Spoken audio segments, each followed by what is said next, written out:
Hello, friends. Happy Wednesday. Welcome back to another episode of the Pack a Day podcast. I'm your host, Andy Herman. You can follow me on Twitter at Andy Herman NFL. You can follow the podcast at Pack a Day Podcast. We're going to get to our main topic in just a moment, but before we do so, Lucas Van Ness officially finalized his contract with the Packers, or the Packers officially finalized their contract with Lucas Van Ness, depending on how you want to look at it. Either way, he is officially signed, sealed, and delivered.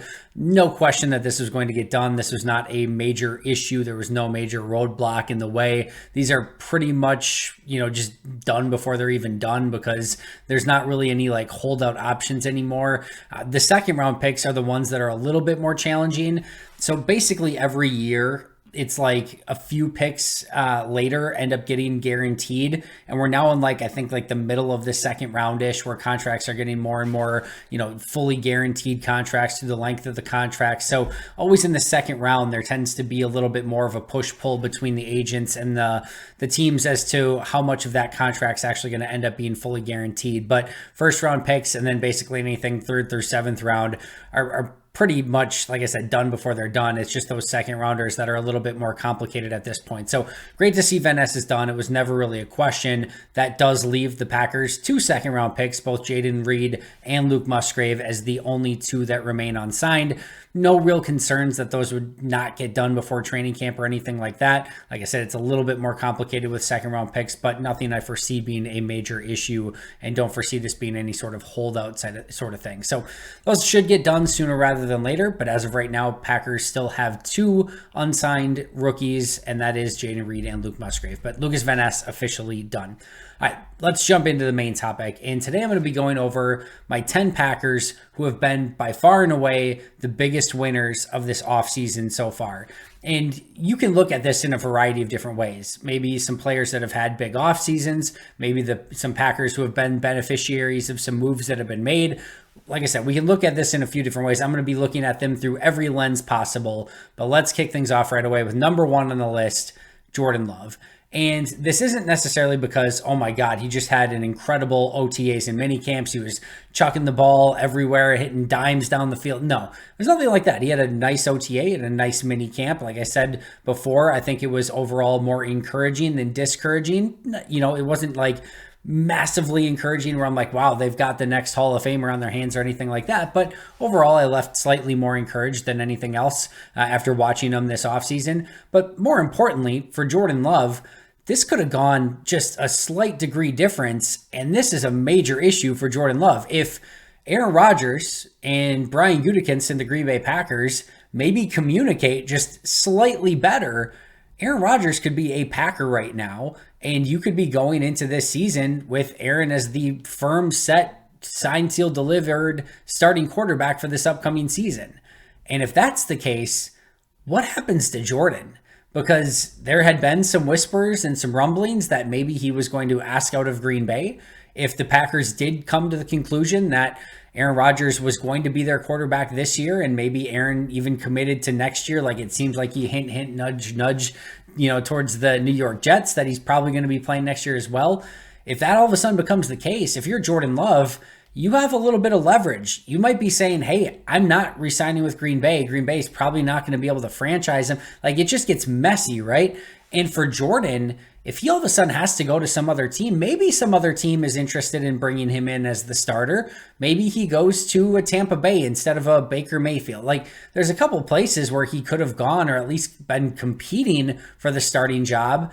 But now he has to learn an entirely new system, go somewhere that he has no familiarity with, doesn't know the players, doesn't know the offense, doesn't know the cadence. That is a massive challenge. So now you've gone your first 3 years of your career, you've started one game, you finally get the opportunity to start, but wait, pump the brakes. Aaron's actually going to come back. So no, you don't. So they trade you elsewhere, maybe. And then if you get that opportunity, you have to go and earn it in a place that you're not familiar with in an offense. You're not that becomes really yucky for Jordan Love.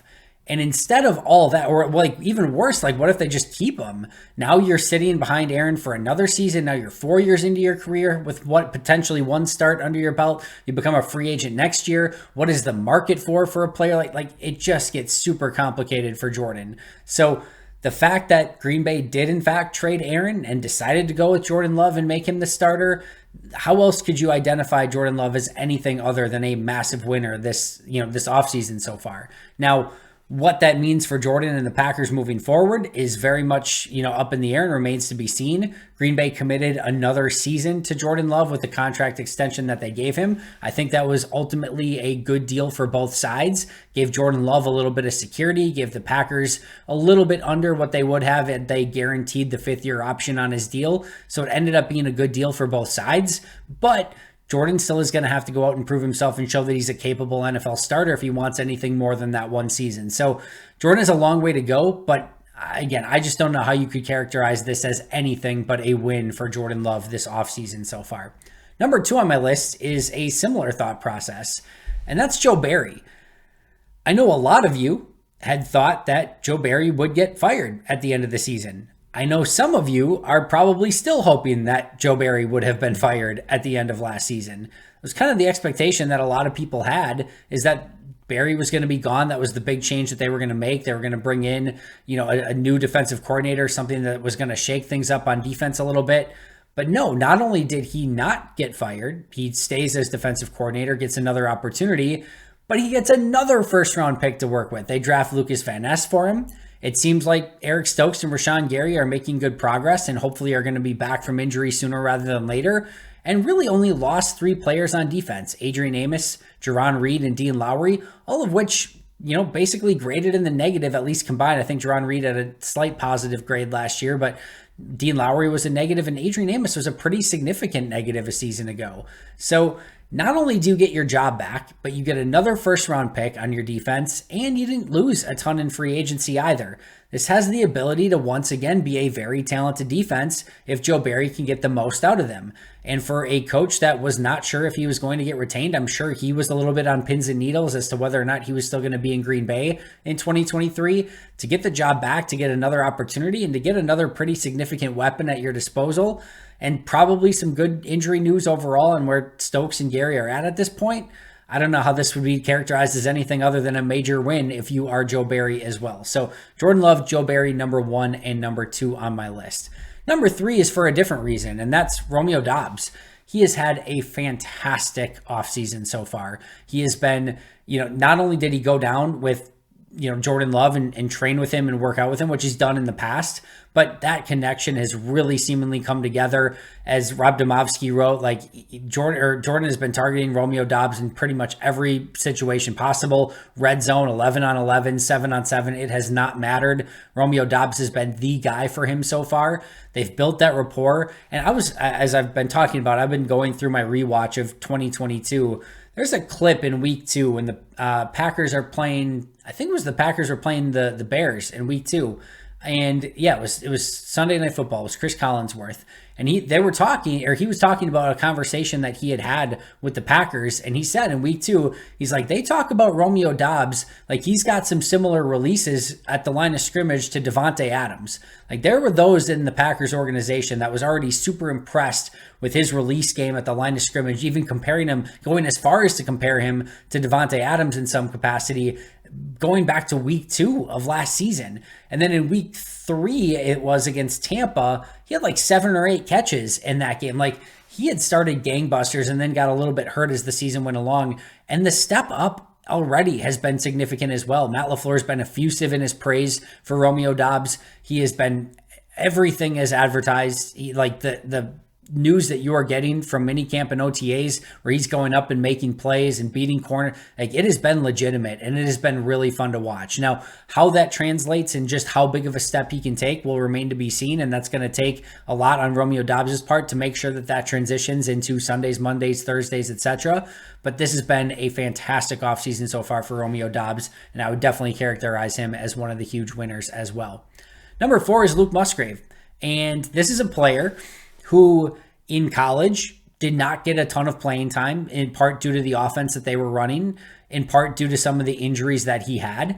he was projected to be a second round pick, but he goes early second round, which I think is a very big win for Luke Musgrave. He goes to a spot where he gets to compete for the number one tight end job and then basically throw that out the window because it doesn't seem like he's competing for the number one job at all. It seems very much like he has the number one job. Add on top of that he has been fantastic in rookie minicamps and OTAs, that they have made him the de facto number. Like Lucas Van Ness, the number one overall pick, is still working with like the second and third team. Like they have not bumped him up much. He has gotten very limited snaps with the one so far. Luke Musgrave, immediate number one tight end. So this has been an impressive offseason for him. His draft spot had to be a win for him. And then the fact that he goes to a team where he can immediately be the number one tight end, and then he comes and so far is balled out at that spot, a huge win for Luke Musgrave as well. Number 5 is another rookie, and it's Anders Carlson. Anders Carlson wasn't somebody that was guaranteed to be drafted. So the fact that as a kicker, you get drafted in the 6th round, it's a pretty big win. And then, he goes to Green Bay, who did already have a kicker on the roster, and some were wondering if they were going to bring back Mason Crosby. They don't bring back Mason Crosby. They released the only other kicker on the roster. And now you go from, am I going to get drafted? Or then number 2, am I going to have to prove myself and show that I'm capable? He's the only kicker on the roster. And Rich Bisaccia spoke highly of him, and I think is really the engine that got Anders Carlson to Green Bay. So his special teams coach seems to like him already. And then, by the way, he made 11 out of 12 of his kicks in the portions that were open to the media at mini camps as well. So not only did he get drafted, I think higher than a lot of people expected, but he has no competition right now in Green Bay. He looks to be the kicker, and he's kicked really well in mini camps as well. So it has to be a win for him also. Number 6 on my list has to be Keyshawn Nixon for a variety of reasons. He parlayed a second half special teams kick return duty into a legitimate first team All-Pro, which turned into a legitimate 1-year, $5 million contract. This is a player that got the bare minimum in his contract a season ago. They literally could not have paid him any less. They gave him $0 in guaranteed money, and he parlayed that in a successful 2022, played a little bit of corner, played a little bit of a lot of special teams, became a first team All-Pro kick returner, and parlayed that into a 1-year, $5 million deal, But not only that, he is now projected to be the number 1 slot corner in Green Bay. He has looked the part there. I'm super excited to see what he's going to do in that role. He still is projected to be Green Bay's number 1 kick returner and should get an opportunity to be that guy throughout the season. Punt returner, he may have a little competition with Jaden Reed, but overall, this has been a win for Keyshawn Nixon. He gets the contract. He stays with the Packers. He's going to be the full-time kick returner. He's going to be the full-time nickelback, has a chance to still earn the punt return job as well. That is a big offseason, still a special teams ace on Rich Bisaccia's staff. So this is a big year for Keyshawn. I think he has the ability to earn way more than the 1-year, $5 million he just got if he has a good season this year at defensive back and on the special teams and kick returning, etc. But huge win for Keyshawn Nixon with what he was able to get, not only from a contract standpoint, but on defense and special teams as well, and the role that he is going to assume in 2023. Next on my list is Lucas Van Ness. This is a player that was, pretty raw coming out of college. I know there's the whole didn't start thing, but he played a decent amount of snaps. But this is still a high upside play. There was some questions at times if he would ultimately end up being a first-round pick. Well, he blew that out of the water, right? Not only a first-round pick, but a top 15, first-round pick, a top 15 pick in the draft. He goes to a team that I think fits him extremely well. The system fits him well. He's going to have a chance to potentially start at edge if Rashawn Gary's not ready to start the season. Even if not, he's going to have a huge role on defense as a rotational edge rusher and as a rotational defensive lineman. He's completely looked the part so far. Strong, fast, physical, extremely athletic, and has held up against the run, has showed some flashes in the passing game, has been able to get to the quarterback. Just everything that you want to see from your rookie first round pick that you picked in the top 15 of the draft. Lucas Van Ness has been that so far.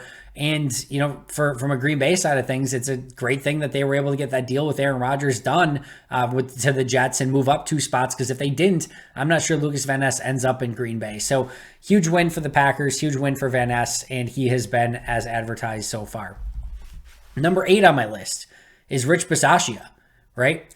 So this might seem like a weird one, but Bisaccia got kind of everything. He did lose Mason Crosby, but he got to basically handpick Mason Crosby's successor, and they were able to go out and get Anders Carlson, somebody that Bisaccia had really liked in the draft process. They go out and they find potentially their long-term long snapper in Matt Orzik. They didn't sign anyone in free agency, but they signed a long snapper for Bisaccia. He gets competition at long snapper and at punter. They bring in Broughton Hatcher as a long snapper. They bring in Daniel Whelan as a punter, and they give competition to the two incumbents, or at least the one incumbent in Pat O'Donnell and the new long snapper in Matt Orzik. They re-signed Keyshawn Nixon, the first team All-Pro kick returner and one of his special teams aces. They re-signed Rudy Ford, a special teams ace. They re-signed Dallin Levitt. They re-signed Corey Ballantyne. They re-signed Eric Wilson. All of these guys, Rich Bisaccia 101 players, the guys that he wants as the core of his special teams. They signed Travarius Moore, who is a core special teams player. They draft Jaden Reed, who has legitimate punt return ability. I'm not sure what more you could possibly want as a special teams coach. I guess you could argue from Bisaccia's standpoint that he was in the running for the Colts head coaching job, so he didn't get that and is still just a special teams coach. So if you want to look for a negative, I guess that would be it for Bisaccia. But as far as coming back to Green Bay, this has been a concerted effort by the Packers in the front office to give this special teams weapons and players that they need to be successful. It happened again, and they really surrounded Bisaccia with the players that he needed. I'm sure the guys that he wanted, and there is a true core of special teams players on this roster now. Number 9 on my list is TJ Slayton and Devonte Wyatt collectively.